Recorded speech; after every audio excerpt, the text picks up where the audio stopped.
Don't do it. Do not trust her.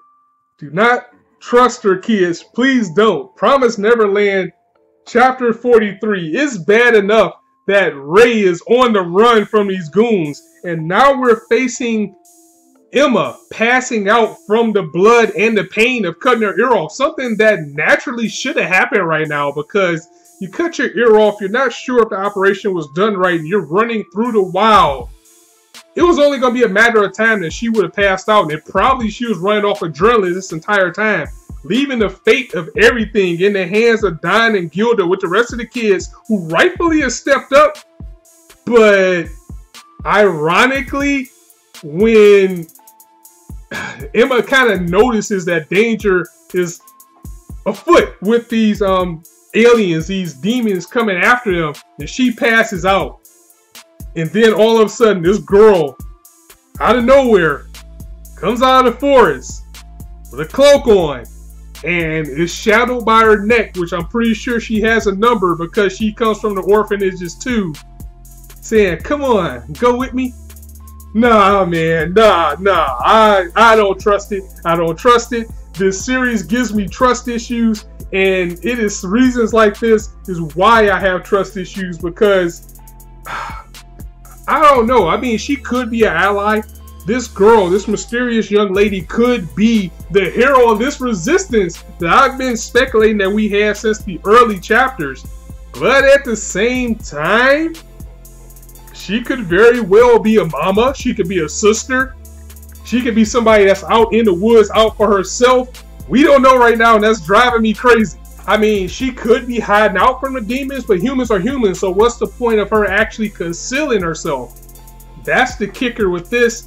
And we've seen the mindset of these demons slash aliens in this chapter, and how they feel about the humans, to the point where they really do just think they're like stupid livestock. I mean, when they were on pursuit of Ray and they knew that he was premium goods, they were talking to him like he was like an infant or something. They was like, "Oh, come out. It's okay. We just took care of that monster for you, so why don't you come back home?" Like, really? Do you not know that you're a fucking goon? Like, if a kid saw you, he would be scared shitless. I mean, you got that, and it's beginning to show me that maybe these things, these aliens, demons, whatever you want to call them, I don't know which one to call them right now, they're probably aliens, but they also are probably not aware that the kids know what they are, because remember, this is supposed to be a secret.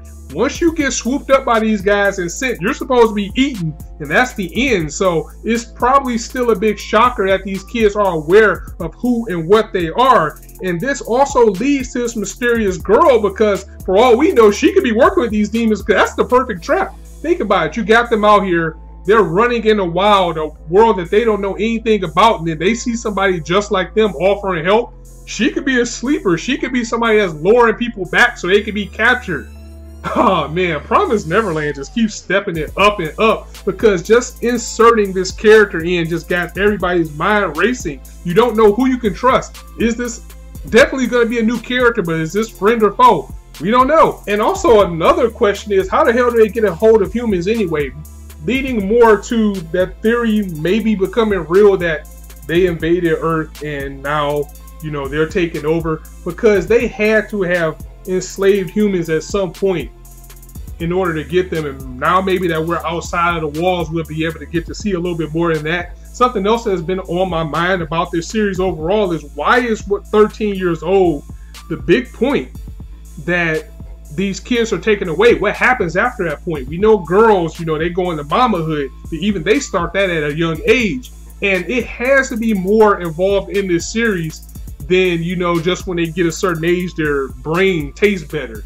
I think we're gonna get to some special abilities in this series at some point, because it's been foreshadowed. It's been foreshadowed since almost the beginning, because even if you go back to Isabella and how good she is, and you go back to Sister Crone when she was playing the tag game with the kids, they pointed out that she was very physically adept. Mama is very physically adept, and she was keeping up with these kids and catching all of them. So perhaps when you get a certain age, maybe they undergo some type of change being on this world that we're in now, that will make them a threat to these demons. So that would be cool.